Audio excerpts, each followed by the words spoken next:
I mean, yeah, sorta. But, I mean, she's gone. Where is she? She's in Ann Arbor. That's why we gotta wrap this shit up. She's gonna be home soon. Oh, shit. Okay. Oh, before you start, make sure we have, like, a solid, 5 seconds of silence so we can get room temperature. You're making noise right now. I'm turning the fan off. All right.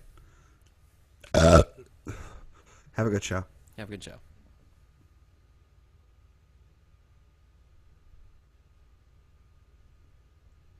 It's the week of July 22nd, 2014. This is episode 70 of West by Midwest. My name is Chuck Anchor. I'm broadcasting live from Los Angeles, California. My name is Aral.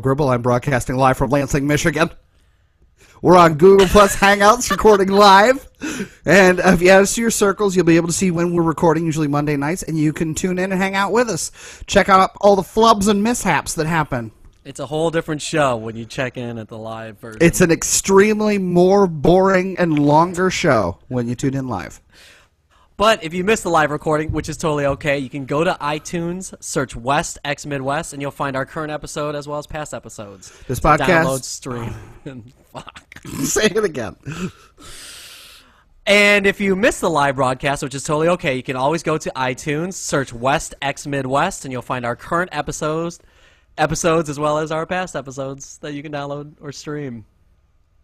This podcast is brought to you by Ed Graybo. The law offices of Ed Graybo, leading firm for when someone touches your no-no place for 30 years. Ed Graybo. What's up, my friend? How you doing? Good week, man. I feel like I just talked to you. Oh, wait. No, the last episode came out like 2 days ago. But we did record it almost a week ago. This is what happens when you put Chuck in charge of editing. Right. But it was an exciting day for you yesterday, right? Sunday was the Griffith Park Trail Marathon Relay that I had to run. It was just that wasn't exciting. That was fine. I kicked ass. It was awesome. Yeah. But what was your time? You kicked ass. I did that. We all ran 5.25 miles up Griffith Park, the mountain. So it was about 1,500 feet elevation. Okay. Our fastest guy did it in 42 minutes. I did it in 43. I was the second fastest person on our team. I ran anchor. God. So and it was weird because two of the other guys on my team, which are Ragnar teammates, are definitely faster people than me. And I don't know how I don't know how I ran it faster than them, but that was awesome. The crazy thing about it was that I was having a little bit of car trouble, and on my way to the marathon relay at like 5 in the morning, my car decides to just completely shut off in the middle of a left-hand turn at Sunset La Brea. I was lucky enough to coast into a driveway, but I was still kind of sticking off into La Brea Boulevard, and I was like, oh shit! I called roadside assistance. They're like, you've used all your calls already this month. Seriously? So it's gonna cost you $65 for a jump. I'm like, what the fuck? Forget that. I don't want that. And some homeless guy walks by and he's just like, oh man, you need a jump. And I'm like, yeah, what does it look like? Yeah, how are you going to jump me? Do a bunch of crack cocaine and jack your heart up? I don't know. Right, what are you going to do for me? So he's just like, oh, dude, like, if you put a little bit of metal on the positive terminal, that might work. And I'm like, what are you talking about, man? Like, I was just like, whatever. He's like, no, seriously, man, trust me. He takes, he's like, do you have any metal? And I'm like, no, I just have my jumper cables. Right. He goes into his bag, pulls out, not even like a Bic lighter, like a Scripto lighter, one of the like cheap lighters. Oh, sure. Pulls the metal piece off of the lighter, right? Whoa. Sticks it onto his pointer finger and presses down on the positive terminal of my battery and is like, start the car. And I'm like, Jesus. Am I going to have a fucking fried hobo right now at fucking 5:30 in the morning in the middle of Hollywood? I mean, like, those are the only people walking around, but I'm just like, whatever, dude. No one's going to miss him. So I start my car. Oh, you're a terrible man. I go to turn my car over, and lo and behold, my car starts. What? This guy pressed a piece of metal on the positive terminal on my car battery, and it started my car. Chuck Anchor ran into homeless MacGyver. I was helped out by a homeless MacGyver, and I was like, wow, dude, that's so awesome. Thank you so much. And he's like, hey, man, can you spare $1? And I was like, nope. Drove off. Are you serious? You didn't give him anything? I didn't give him shit. And Aral, I did that dude dirty. And then Aral... literally, listen to this. Oh literally 2 blocks later, my car dies again. That's what you get. That is what you get. Right in my face. But instant karma. Instant karma. But you know what? I took the hobo's advice and I put a little bit of I put the jumper cables like back on the positive side. Yeah. Nothing. It's not connected to anything else. Not connected to another car. Nothing. And I fiddled around with it. Started the car. So I don't know, people. Oh my God. There's some weird thing where like a little bit of metal on your positive terminal might start a dead battery. I don't know what the deal is, but Hobo MacGyver hooked it up. Hobo MacGyver. I don't know. Some sort of life pro tip from the homeless. I don't know. Awesome. Life hacker from Hobo MacGyver. This fall on CBS. Oh my God, that is so much more exciting than anything that happened to me. No, you were in litigations all week, and it all came to a head yesterday, right? What to tell us about it came to a head at 3 o'clock this afternoon. Oh, ladies and gentlemen, the trial of the century is over. Trial of the century. The verdict is guilty. Ooh, guilty. Okay, so who was the defendant, and what is he guilty of? Okay, so now that I can talk about it, his name is Clifford Sleeper. Sleeper. Don't sleep on this fool. Oh, that motherfucker's sleeping with something. He was charged with 6 cases of criminal sexual conduct. What? Of the 3rd degree.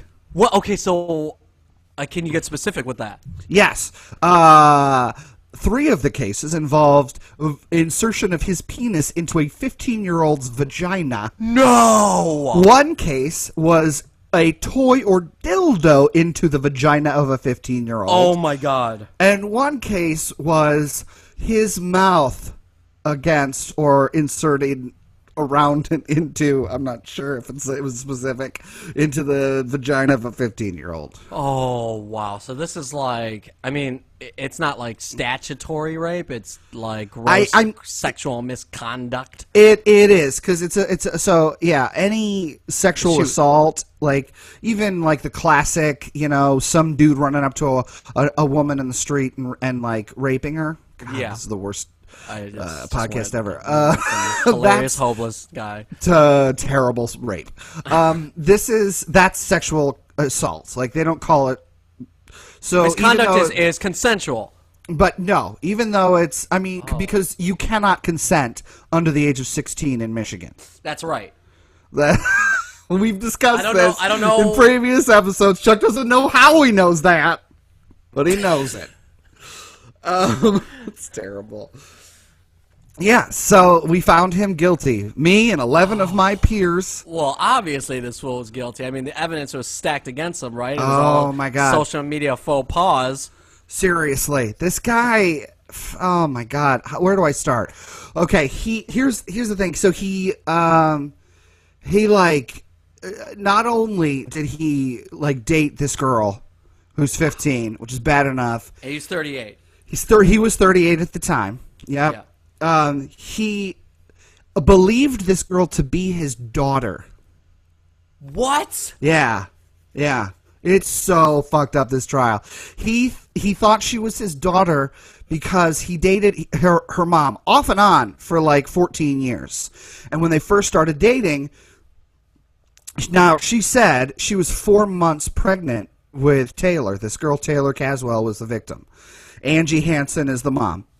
Oh my gosh. So she's like, no, I fucking knew he wasn't the dad. We all knew he wasn't the dad. No, I don't. But in this like white trash mullet, fucking hillbilly South Midwestern town, they're like, whatever. You're the dad of the minute, so come on down. And so it was like this agreement between the two of them because he was dating her while she was pregnant and when she gave birth, like, I'll be the father figure, which lasted until she fucking dumped his ass. And then he was like, fine, see ya, not the dad, not gonna do shit. But every time they were off, he wasn't the dad. Every time they were on, he was the dad. When Taylor's older, she gets into a fight with some girls on the way home from school. So her mom's like, will you drive? And he just recently moved just down the street from them. Okay. And so she's like, will you give Taylor a ride back and forth to school? And that's when he started fucking grooming her. Oh, God. Seriously. So then they start dating. Oh, my God. So, I mean, there's like 30 years between these two, huh? Yeah, it's fucking sick. And this is when all the abuse happens from like May to June, and they're hanging out all the time, and her mom like is freaked out about it, and he is somehow convinced in his fucking white trash backwards mind that if you consent to it, then it's legal. Or if your parents know about it. So he's like, tell your mom what we're doing. Tell your mom what we're doing. And eventually he makes her tell her mom, like, yeah, we've been having sex. And her mom's like, oh, I don't like that. You two can still hang out and he can buy you things and go places, but you just can't have sex anymore. Oh, my God. Yeah, so, which is one of the reasons why when this whole trial came out and they did an investigation, they were like, we're taking your daughter away from you, Angie Hansen. Now she is back with her mom, so she's convinced the court that like she's gone through enough counseling and stuff that she knows like that she will, but she wasn't protecting her daughter. So anyway, so this girl fucking at one point, end of the summer, her mom and her are like, that's it, motherfucker, you done. You're out. We don't want to talk to you. We don't want nothing. Yeah. And he goes bazonkers. He's a race car driver at the Spartan Speedway. Okay. Like, not a real racetrack, but apparently it's something... Go-kart place around the corner from Right, it's something that rednecks do, apparently. So he has this car, it's this white race car, whatever. His son trashes it, so they have to get it fixed or whatever, and he fixes the car and everything. He loves doing it. So one of the things he does is he repaints it black and pink, because that's Taylor's favorite colors. He names his, like, he puts on the car Taylor Caswell Racing. On the side of it, they do, like the emoticon thing for heart, like a little less than sign and a 3. Yeah, yeah. That's what he puts on the side of his car. And it's like the thing that the two of them would do back and forth to each other. Wow, they talked in emoji. Emoji! And that's the thing. So there are text messages, from the phone found on him when he was arrested. On his person. On his person. There was a phone in his home that he admitted was his. All of these have text messages where he talks about having sexual relations with this minor. So anyway, so he's going bananas. He's doing all this shit. He's like, and then he gets crazy, sends this hateful, angry message that's like, you know what, fuck you and fuck your daughter. She's a fucking whore anyway, blah, blah, blah. Yeah, it's like terrible shit. And okay, so you're sitting in the courtrooms. He's sitting over there across from you. Yeah, Chubbo McFuckballs is sitting with the defense. And Taylor Caswell, her mom, they're all sitting across the way. You see those? Sometimes. You didn't see them? Well, you cannot be in the courtroom to hear testimony before you actually testify. So Taylor was in there for sometimes. Sometimes she was like, she just didn't want to be around because sometimes it's kind of boring. She's 18 now, right? Or she's 16 now. Oh, geez. But her mom was subpoenaed to testify too, so her mom couldn't be in there until after she testified, which was, I think, Thursday. Okay. Wednesday or Thursday. So... yeah. Wow, high-profile case in Lansing, high-profile case. Here's how the motherfucker gets caught, though, right? So he's doing all this shit. He's freaking out, whatever. He gets banned from her Facebook account, all this shit. Okay. So he starts this. He supposedly has a friend who creates a Facebook account named James Curtis. Now, his name is Clifford James Sleeper. Okay. The picture is a fucking picture of Justin Bieber. Oh, of course. But there's also pictures of his race car before it was like the white version, and the Monster energy drink logo. Now he was trying to get sponsorship from Monster, sure, I'm sure. And like this fat fuck loved Monster drinks, and apparently all the kids do too. Yeah. So he's like buying this girl Monster necklaces and Monster sweatshirts and Monster blankets, and he's fucking buying, and he's hanging out with all these fucking teenagers, buying them Monster drinks, buying them weed, buying them fucking booze. Oh my God. Like, just getting all these fucking teenagers fucked up, just hanging out at his house, this fucking den of sin. Gross. Meanwhile, he's saying, like, oh, I was trying to help them out. Poor kids, they're troubled. I'm trying to be there for them. Right. Like, right, gross. So, which, by the way, during lunch today, because we were able to get lunch, because we broke at 11, one of the fucking jurors orders a Monster energy drink from the restaurant. What the hell was wrong with that person? We were like, dude, really? It was like, oh, wow, this must have just seeped in my subconscious. I love Monster now. We've been listening to a week and a half of Monster, like the worst Monster energy drink commercial ever. You're going to fucking down one of those? Never again. Never again. Anyway, so he's obsessing over he's been banned from the school because he keeps trying to go up there, and then he starts this Facebook account, and he starts messaging her friend Rebecca Krause. Now Rebecca Krause, between Who's you that? and me and the listeners, she's another 15-year-old girl. Oh. She's a little developmentally disabled. Oh, no. Right. Terrible. Yeah. So she didn't make honestly the best witness. Like, she did okay on the stand. She was really nervous. She was freaking out a lot. But her story got sort of progressively more detailed between the 3 times that they interviewed her, one of which being on the stand. You know, the first time it was really informal, like out at dinner. The other time was like at the precinct, and the third time was like after clearly they'd been talking to her and stuff, and they prepped her for the trial. So, but it was like, this fucking girl needs help. She didn't know. Anyway, so he starts doing the same thing with her. First of all, he starts contacting her.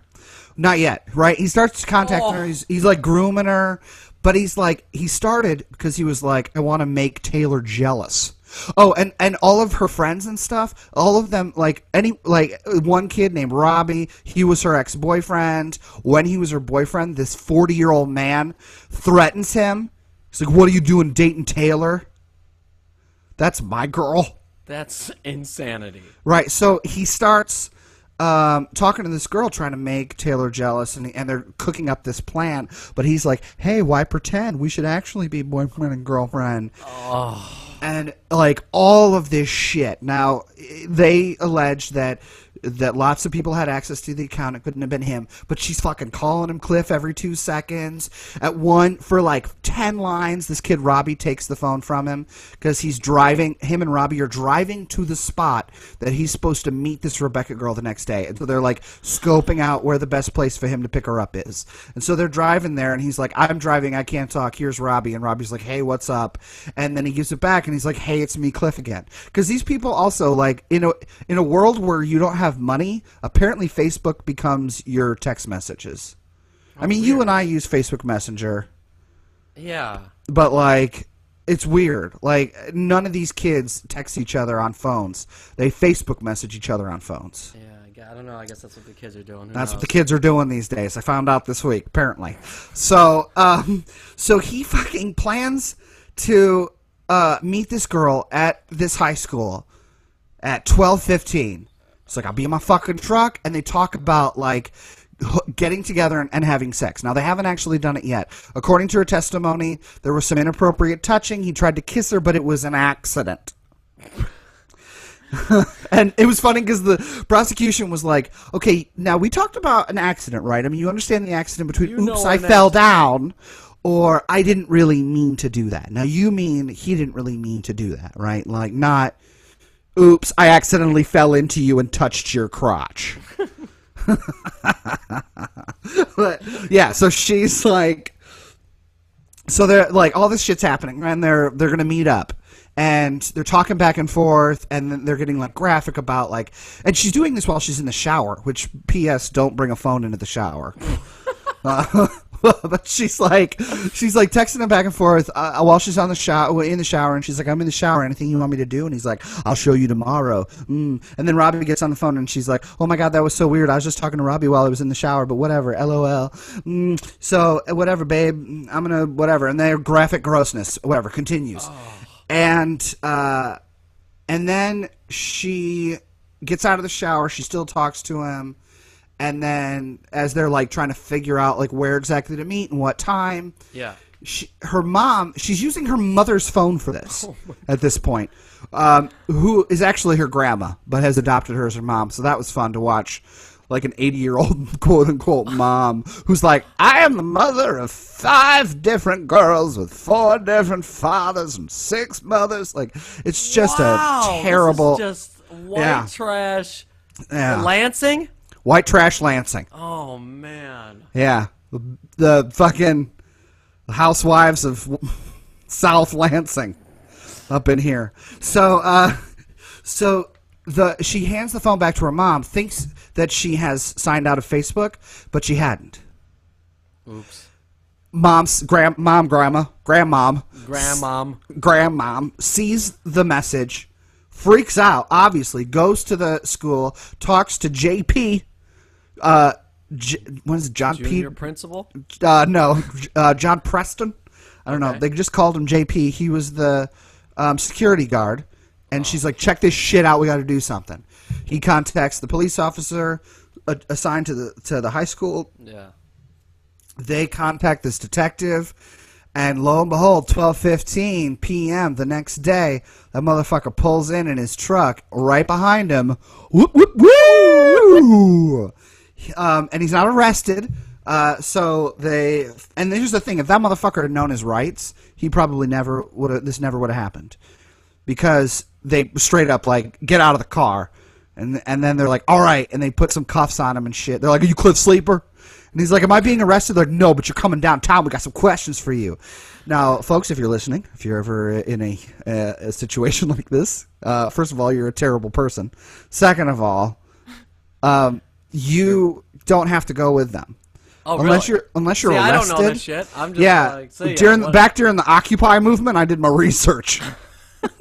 You're like, if I'm going to be out there and I might get arrested, I need to know what my rights are. I got to know what my fucking rights are. Unless they say you're arrested and you're charged for this and give what you're charged with, you don't have to say anything. You have to go with them. Oh, wow. But he does willingly. Does. And what's amazing is he starts immediately like just talking about Taylor. Yeah. Like, this is February 7th, 2013. And he's like, oh, but they're like, Taylor, who the fuck is Taylor, man? Yeah, no. we're talking about chick. Rebecca, motherfucker. You got 2 on the fucking record? Right. So one of the things he says to Rebecca is, man, if you were 17 or 18, I'd marry you. Ooh. So much of what this motherfucker said. Anyway, so the shit goes down, but they're like, you know what, you're not under arrest. He convinces them, or whatever, that he's just using the Facebook account and all this stuff because allegedly Taylor was abused by an uncle, and he's like trying to be his own detective and figure this shit out for himself. Yeah, you better fucking. You're the uncle, asshole. Yeah, you're the fucking uncle. So they let him go, and then he, I think in like a defensive move, calls CPS and says, you know, Taylor Caswell's been touched by her uncle. Touched by her uncle. Touched by an uncle. And so just by sheer coincidence, now at the time, Taylor has also gone to the detectives at some point. Someone has, really? She was her and her mom were like, okay, this is fucked up, and so there's a pending case. Oh no, actually it was him. Like, I don't remember. Fuck, one why the juror. Anyway, so she's got this pending case going on where Taylor has come in and she's done an initial interview, and in fact, it wasn't originally who she like was accused. She mentions Cliff Sleeper. Wow. And Cliff Sleeper calls in, and I think it was for the CPS thing, whatever. He calls in, and she happens to hear, because she's sitting across from this woman, or she's like in the office with her. Like, she hears his voicemail, and she's like, that's my guy. When he comes in, let me talk to him. No way. What are the chances of that? Right? This is fucking June 28th or something, somewhere end of June. Yeah. Right? Wait, what is this? Is this end of July? Us? Yeah, end of July. So it's, no, this is end of June 2013, sorry. Okay, all right. And she brings him in, and they talk to him, and after interviewing him, she's like, yeah, we're going to charge you. And so they fucking arrest him. They get a warrant for his house. And that's when they get a warrant for the Facebook accounts and all that shit. They get the phone. They get the Facebook. They get everything. This motherfucker spends a year in jail till his trial. And in fact, one of the things they were waiting for, they were not only... So they did a DNA test because he was like, I'm her fucking dad. I was taking care of her as a dad. And her mom's like, no, he's not. Shit. But if he was her father... then it's fucking, it's not in the third degree, it's in the fucking first degree. Oh, God. Yeah, like, if your dad molests you, then you're fucking... First degree you're gonna die in jail. Wow, yeah. So they were like, we gotta find that out. And they were like, nope, he ain't. All right. So they, I don't know.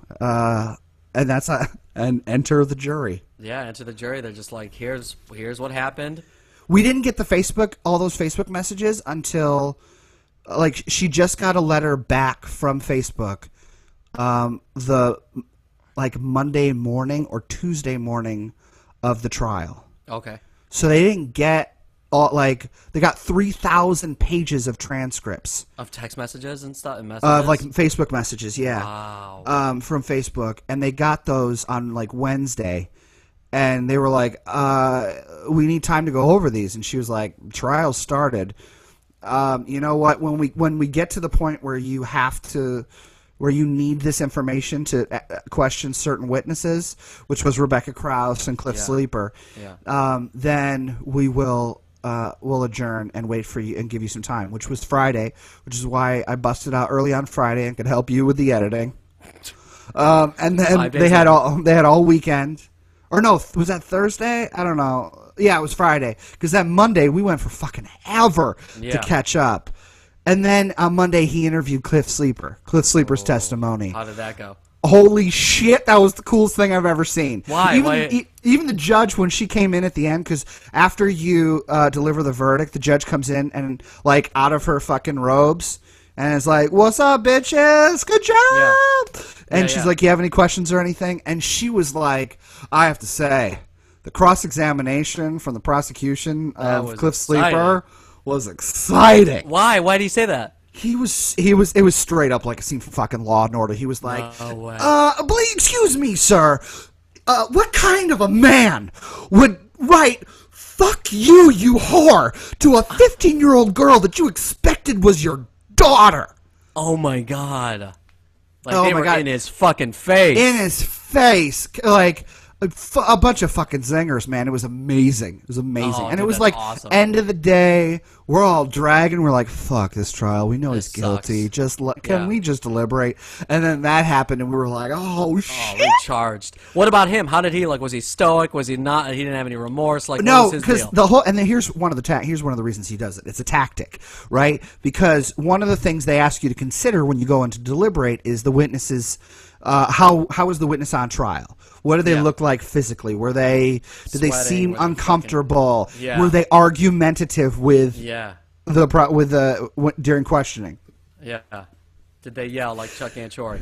Right, and he fucking yelled like Chuck Anchori.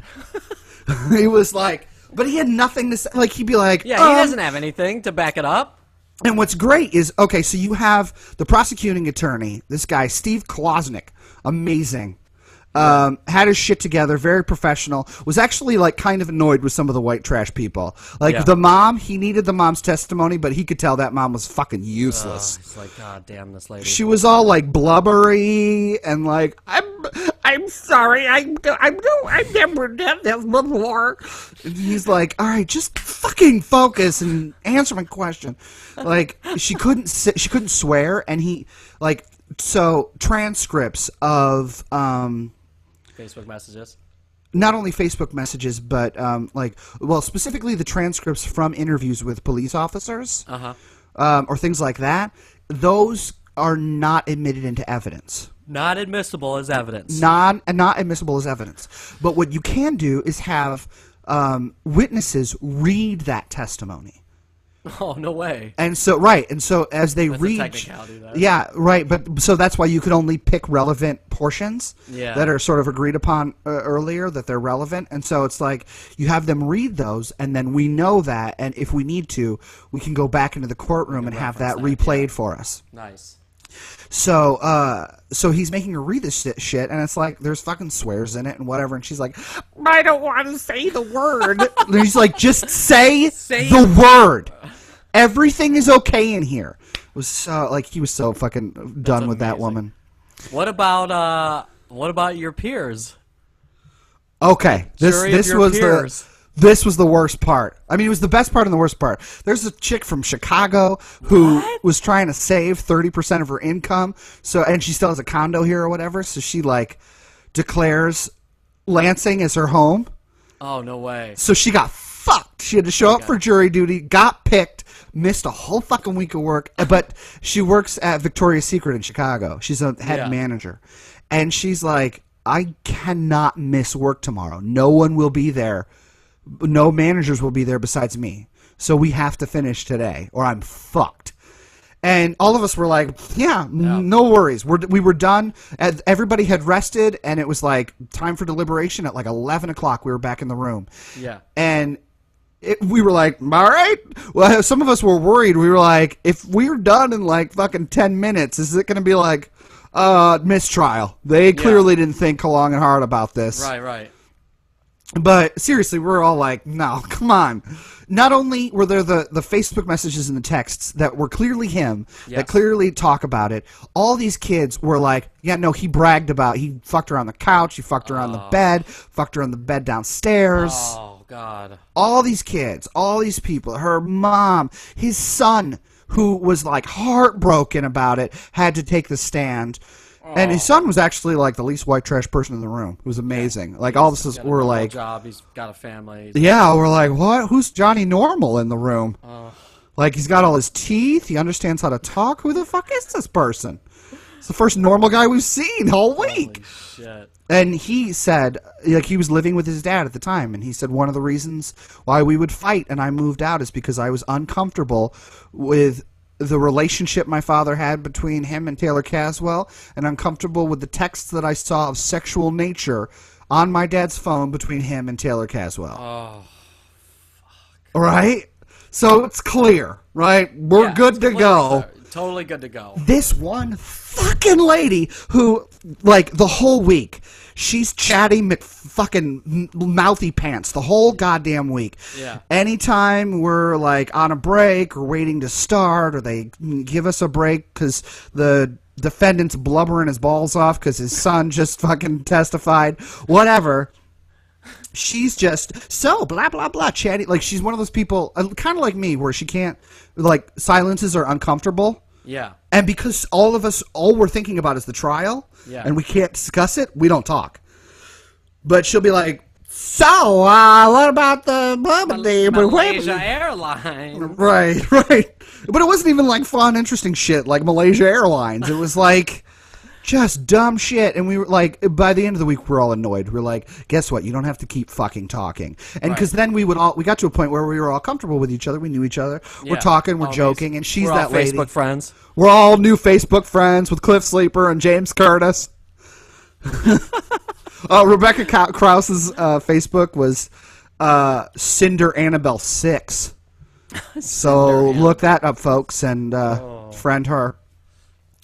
But So, almost as a way of punishing her, we made her the foreperson. Oh, no way. She's a foreman, huh? Yeah, which one of the guys was like, she doesn't. This guy had been on 3 juries in his life. Or 2 other ones. Done with this. He'd done it before, so I could tell he kind of wanted to be the foreman. Yeah. So we took a vote, an anonymous vote. Everything was anonymous. We did shit right, okay? Yeah. Took this anonymous vote. There weren't any alliances. We didn't I offered myself as an option.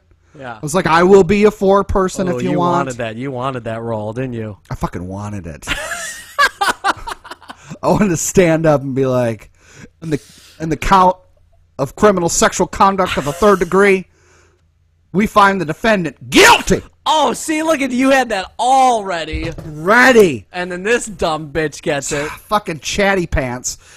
So, not only is she the forewoman, right, who's doesn't really know what to do. She takes notes like crazy. She wrote everything down. Everything. Yeah. But including what the fucking judge said about what the foreman does. And she still was like, okay.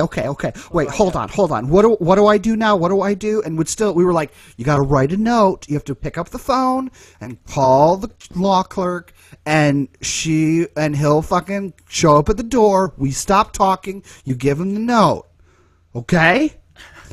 Anyway, she's the fucking holdout. And she convinces this poor little kid who she knows randomly from the jury because he went to school with her son. Wait, so doesn't that eliminate them or no? No, you can know people on the jury. Oh, okay. You just can't know people involved in the trial. Yeah. And you can as long as it doesn't affect your ability to be impartial, and everybody agrees with that. Both lawyers are like, yeah, I agree with that, but they never do. They're like, nah, bullshit.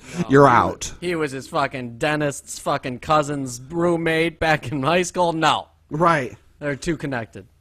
So she's the only holdout? She gives this fucking kid a ride every day, so he's a holdout too. What, so there were 2 people that didn't fucking think that this fool was guilty? Yeah, she was like, well, I mean, people could have set him up. I mean, that's what they said. Which, by the way, poor bumblefuck defense attorney, drunk uncle defense attorney. Yeah, he's got nothing to stand on. This guy, and even the judge, Dragon Chuck, like the Game of yeah, that was our judge, like the fucking Game of Thrones, Dragon Chuck. What are you talking about? He's got fucking chainmail on his face, or what's going on? Yeah, she was fucking full armor, man. She had the fucking winged beast upon her shoulder. No, her name is the Honorable Judge Joyce Dragon Chuck. It was really Dragon Chuck? Dragon Chuck. The Honorable Joyce Dragon. This shit was surreal, man. Dude, it sounds fucking made up, if you ask me. Right? But it wasn't. So this bitch holds out until all of us convince her. And we probably, some of us, we would have maybe deliberated for maybe a half hour. We would have waited until you would have given it some substantial thought. Immediately, the first thing we did before talking about anything is we requested some of the evidence. We wanted to see the Facebook stuff. We wanted to see what both of the lawyers specifically said we should look at in their closing statements. Can you request other things? Can you be like, can I get an Oreo Blizzard and we did get lunch, and I was like, yo, we're ordering cookies. So we did. We were like, let's get 12 cookies, please. Because there's 12 jurors, we want 12 cookies. Aral gets 6. Motherfuckers split them. Anyway, so you had to spend time convincing this bitch. Convincing this bitch, and this poor fucking kid, Marcus, who doesn't know. She's like, I just don't know, and I'm not 100%. We're like, you don't have to be 100%. It's a reasonable doubt. Yes. It cannot be a possible doubt. It can't be made up. Yeah. It has to be a reasonable doubt based on the evidence or lack of evidence. And there is a reasonable doubt here, lady. There's no reasonable doubt. There's no reasonable doubt that he's not guilty. That he's guilty. So, and we asked this kid Marcus, and we're like, "What do you think?" And he's like, "I mean, I don't know." Fucking idiots. And we were like, "Okay, do you agree that Cliff Sleeper is James Curtis, except for those 10 lines where he's Robbie? The other 400 pages we're looking at is James Curtis." And they're like, yes. Yeah, I could agree to that. All right, case fucking closed. That's it. Case closed. And then she deliberates over each one of the counts. Like, well, hold on. This one, I mean, did they mention that? And I was the one who stepped up and was like, listen, if one of them is true, all of them are true. Yeah. Okay? Like, it doesn't matter. It doesn't matter if he did it once or 5,000 times. Right. And it's like done. So the first count, which was actually supposedly the second time it happened, or the second place it happened, was her bedroom with her mom next door. Oh. Right, and her brother down the hall. Jesus. And he was like, lay against the door so nobody can come in. Yeah. Oh. And that's why I was like, if case 1 happened, if she went to the trouble, like, who the fuck would let that happen? How does the mom not hear anything? How does she not go, stop? How does she, anything? Like, how does that shit happen? If that happened, then all of the fucking rest of them happened. And at that point, she had agreed that one of them happened. That one had happened. So I was like... Nice work, Aral. Right. Let's fucking... I got a class to go to. Can we fucking speed this shit up? This bitch has got to get to that Victoria's Secret semi-annual sale. I got a class to go to. Can we fucking wrap this shit up, bitch? You can be the foreman. So, and then here was the fucked up thing. This is why I fucking hate her. On the way out, she was like, I'm sorry, guys. I'm sorry. I know I was probably crazy. I really wanted to make sure. And we were all like very supportive. We were like, no, absolutely. I think it was good that we spent the time to make sure we made the right decision. And she was like, good. Okay. So, I mean, that makes you feel better, right? It made you feel less guilty?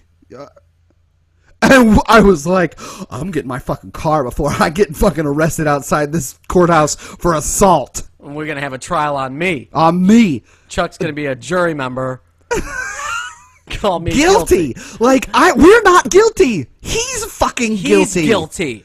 Your job is not to clear your fucking conscience because you sent a guilty man to jail. No. Your job is to do your fucking job. It was crazy. We were all like, listen, he said he had sex over and over again. He says it in his text messages. He says it in his Facebook messages. He says it to other kids. He says it all the time. He told me in the alley the other day. Right. If he told my grandma. If he's telling everybody this, as a jury, what are we supposed to do? That's the evidence we have. We can't assume that he's telling us because he doesn't want to tell us. Right. That's insane. That's not using your common sense. That's what she's thinking. That's what she's thinking. So I left. I was heated. I was ready to go. And it actually kind of bummed me out because they said quite often the attorneys... And there was a guy from the Channel 6 News. Ooh. Like, they said that they would sometimes want to talk to us. And they were like, no, you're not obligated to. If they ask you, just keep walking. No, yeah. Nobody was there. No one said shit. This wasn't the people's court. Fucking Harvey wasn't out there. Right, I was fucking right. I wanted Harvey to be like, well, I was trying to weigh the options on the case, Harvey, but I was just trying to keep things real. That Facebook message shit was real. You gotta be careful on them social medias. That shit was crazy. Wow, dude. Oh my god. So that's the great Lansing trial of Clifford Sleeper has come to a close. It's come to a close. Guilty of 6 charges of criminal sexual conduct in the 3rd degree. Criminal sexual misconduct, and these girls are gonna have a whole life ahead of them. They're free from this monster. Rebecca Krause, Aral. You're welcome. I did my civic duty. It's the most important thing you can do as an American citizen. You put away a fucking monster. Thank you, Aral. You're welcome. And in fact, Rebecca Krause, Cinder Annabelle 6. Right. There's a pending trial for her abuse as well. Even though it wasn't as severe, supposedly. She was the catalyst that got this whole thing started. Yeah, the whole thing started. And they obviously have enough to convict him for what he did to her as well. Yeah. So the judge... But they're going to wait. They're going to wait to see... To see if he dies in prison. Right, because on August 13th, we'll find out who fucking did it. The judge was cool, man. She came out afterwards, like when she took her robes off and stuff and was hanging out. The robes off. She's got that tie-dye T-shirt on. She's fucking mom chilling, jeans man. On. She's chilling. Dragon Chuck, keeping it real. Just like she even talked about the, we were like, so the defense attorney, he was court appointed, right? Cause This fool don't have no money. And she was like, okay, yes, he was. She said, no, we do have some wonderful court-appointed jurors, but... Attorneys. Or attorneys, court-appointed attorneys. Yeah. But, and this, and I can't remember his name, Max something. She said Max was... Max Profit. He's still... She said he's a great attorney. Or he was when he wasn't attorney. So slow. Oh, no. This motherfucker was slow. He'd lose his notes. He spent 5 minutes looking for a picture during his fucking closing arguments. Jesus. Oh my God. He was like, he's got the like bumbly red, like the red nose, the like receding hairline, the shaky hands, suspenders. He did. He had suspenders. You saw him. Man, he was fucking funny as shit, and she was like, but she even said, she was like, but I mean, I felt bad for him. Look what he had to go on. Yeah. They offered this motherfucker a plea bargain because it was so clear cut. Yeah. And he was so he was still arrogant that he was innocent, huh? Well, he thought he was the smartest fucker in the room. He can't spell there, Thar. Oh my God. But he thinks he's the smartest motherfucker in the room, and so not only does he not take the plea bargain, which his attorney suggested that he do, he also took the stand when his attorney was like, motherfucker, don't take the stand. You are bring this guy up here. You are going to you're going to dig your own fucking grave, motherfucker. And he did. Wow. And I fucking put the nail in the coffin. Took this guy out of fucking civilian life. So he was charged with these 6 counts. He was sentenced with 3 years? No, we don't know. August 13th is the sentencing. Okay. Will it be a sentencing? We got to update us on that. We'll give you the update here on West by Midwest, folks. Tune in for all the exclusive Clifford Sleeper August 13th trial. He's sentenced to prison. August 14th, he gets raped to death in prison. Oh, yo, you fuck 15-year-old girls. Guess what? You're my 15-year-old girl. I got a 15-year-old. Wow, man, he is gonna fucking. Here's what's fucked up: that there was a murder trial going on just down the hall. Oh, right? You're like, can I go down there? Well, at first we were all like, "Oh, thank God, that murder trial is supposed to last for at least 2 weeks," and a lot of other people got like at least scrolled through. Right? Yeah. Obviously, they only picked 13, but which that sucks too. They picked 13 people, and one person has to go at the end. Could have been me. Yeah, there's one. It's like an juror. It's alternate juror. It's an insurance policy in case there's an emergency. Yeah, somebody has drops out. Yeah, fucking they drop dead during the trial. They got to go to Victoria's Secret. Right, whatever. I got a drama class to teach something. Then there's somebody there, and then they randomly choose who goes home after fucking wasting a week of their life. And this poor girl had to go home.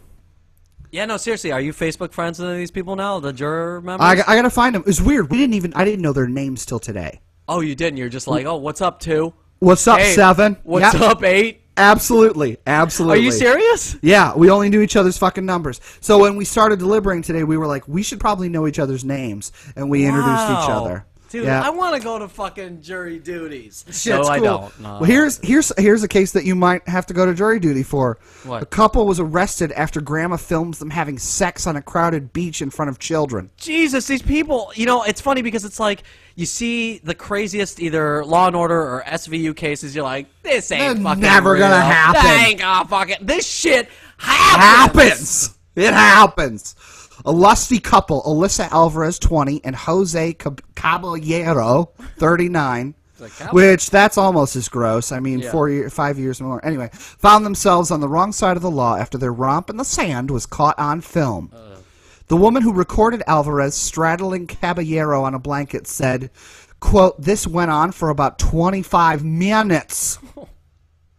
Which, I mean, I gotta be honest, dude. He's got some endurance. Yeah, seriously, like 5, 10 maybe. He ain't no 1 minute man. I'm your 15-minute man. The Florida couple apparently then went for a swim before returning to their blankets for a snooze. The witness said they laid on the beach and passed out for hours. We thought they were dead. But when they woke up, they cuddled for a while, then started into the same thing they did before. Back. They had a second session on the beach. Round 2. This time, though, the horrified mother of the 4-year-old girl called the police, and that's when Grandma picked up her camera. Caballero, a personal trainer who was released from jail last year after an 8-year stretch for cocaine trafficking, and Alvarez were nabbed by officers in the city of Bradenton. Police said the pair have been charged with lewd and lascivious exhibition, and they've been ordered to appear in court in August. Oh, man. Well, my sympathies to the jury. They have to watch Grandma's fucking porn video. Yeah. She probably talks all through it. She's probably like, oh, my God. Oh, God. Like, Grandma, could you at least give me the... Can I at least hear them? I thought they were dead. Oh, yeah. So the murder trial that was going on down the hall, yeah. They deliberated. They finished yesterday. Before you guys? Before us. They deliberated for 2 hours less than we did. They're like, he's guilty. Goodbye. Guilty. See ya. Bye, Felicia. Meanwhile, we got chatty pants fucking waste my time. Extending your fucking stay in court. God damn it. A tree plant. Oh, sorry. No, I was just bitching. A tree planted in Los Angeles to honor former Beatle George Harrison, my favorite Beatle, has been killed by beetles. No! Councilman Tom LaBonge says the pine grew to more than 12 feet tall before succumbing to a bark beetle infestation. Isn't that ironic? I know. After Harrison, don't you think? Don't you think? Is that ironic, or is that just a coincidence? I don't know. I've been told that every single thing that Alanis Morissette says in that song is not ironic. Yeah, so I feel like this isn't irony either. It's either a weird coincidence or something like that. Yeah, it's not like rain on your wedding day. That just sucks. Right. Exactly. It's not asking for a knife. 10,000 spoons when all you need is a knife. That also just shitty. This, though, might be irony. This actually might be irony. Yeah. After Harrison's 2001 death in Los Angeles, the pine was planted near Griffith Observatory. Oh, that's where I ran this weekend. Oh, did you see the dead tree? Dead tree? The George Harrison dead tree? A small plaque at the base commemorates the guitarist and songwriter who had a deep appreciation of gardening. Maybe that's a little ironic. There you go. There's the irony. LaBonge says several trees at Griffith Park have been killed by the beetles. I didn't see any of these dead trees, and I didn't see any beetles, but hopefully they will resurrect a new tree in memoriam of George Harrison. Rest in pieces, George Harrison's tree. I feel like we've wasted way too much time this week talking about my trial, so we should probably wrap it up, man. Law and Order. Yeah. Like us on Facebook, facebook.com/WestXMidwest. We have a Twitter account you can follow. It's at WestXMid. I like how you say it like it's a new... We have a Twitter account, and please follow. We don't post anything except for literally the podcast. Oh, that's not true. Anything that we post on Facebook, it goes right to Twitter. On Twitter, too. If you're not down with Facebook, if you got fools like Clifford Sleeper hitting you up on Facebook, you want to stay away from that shit, go to Twitter. Go to Twitter. At WestXMid. And you can subscribe, stream, download, maybe write a review on iTunes. Thank you so much for listening this week, you guys, to the Law and Order episode of West by Midwest. To the CSI episode of Special Victims Unit. Rachel Townsend or Rebecca Taylor. No, I don't know what that is. Everybody in the case did that too. People kept calling the defendant Cliff Taylor. We were like, ew, dude, stop. Wait, were we supposed to change the names to protect the innocents? No, I can talk all the shit I want now. We called that poor girl Taylor Swift at one point. We were like, fucking James Taylor, fucking anything. Oh, that's awesome. Well, good job, Aral. Thank you. Way to perform your civic duty. Now I'm going to go on the road and sell my story. This is a real fucking American, ladies and gentlemen. You heard it here first. I always try to skip out of jury duty. I could have, I should have, but all of us seemed afraid to lie. When you get out there, they're like, because a bunch of people, apparently, this is horrible, a bunch of people have had sexual abuse in their life. Yeah, sure. They would ask, and people were like, yeah, me, or my name, like a friend, would you see that? You would Yeah. see jury interviews, and then you'd see people, and they'd That's be how like, that's how I got picked. I got picked because one person was like, yeah, I was fucking assaulted by like a close family member Isn't that when I was little. Too much, like, right? I'm like, how do you don't have to to tell that. Well, because we're all like we're in the sort of like viewing area. We're in the audience. They're in the jury box. And I mean, and I know it's all anonymous. You guys didn't know each other's names and stuff. No, but that's still a lot but to disclose. it is a lot. It was super uncomfortable. And then they're like, okay, do you feel like you can be impartial? And that's the thing. Like, a lot of people should have been like, no. Hell no. Not at all. All right. 'Cause I walked in and I was like, that creepy motherfucker is guilty. I don't even know what he's done yet. Look at him. He's fucking guilty. But I didn't say that. I'm judging this fool right now. Like, I was like, no, I can be impartial. I can put aside my biases. I've been touched many times by my college roommates, but I can be impartial to this. I could be impartial. It's like, that's the thing when they ask you, can you be impartial? Can you put that aside? Yeah. Sure, yeah. At one point, they even tried to get rid of the lady that I ended up replacing because he was like, the defendant was like, would my client want you as a juror? And she was like, probably not. Probably not, dude. And he was like, ex-boyfriend. can I get rid of juror number 6 on cause, please? Wait, and he said that? The defendant said that? Yeah, and she was Sleeper? like, no, not him. The attorney. the attorney. Defense attorney, okay. Defense attorney, and she was like, what's the cause? And he was like, she said my client would not want her. She would as a juror. Just and on she was physical like, appearance. She was like, but she also said that it would be in the back of her mind as it would with any human being. And she said she could be impartial. So no, not granted. And he was all right then for no. Because decline. Objection decline. Right, there's I don't know another the terminology. There's another term for like they're allowed so many people to just for like no reason whatsoever. You don't have to give a reason. You have to be like, I don't like the fat guy. Get rid of him. Like you could do that, and wow. And they had to use one of those to get rid of her because he couldn't use like the cause one. Yeah, they knew too much, and they're like, okay. We just got rejected by the judge. We got to use our fucking lifeline right there. We got to use the lifeline. We got to fucking phone a friend. Get this bitch out of here. Seriously. So that's how I got in, man. And me and Dragon Chuck fucking hung out all week. And they said, they were like, so what do you do for a living? And I was like, I'm an actor. Say? Yeah. And they were like, oh. What? I was like, I also teach drama classes. And they're like, oh, okay. Oh, so you're around 15, 14-year-olds all day long? Right.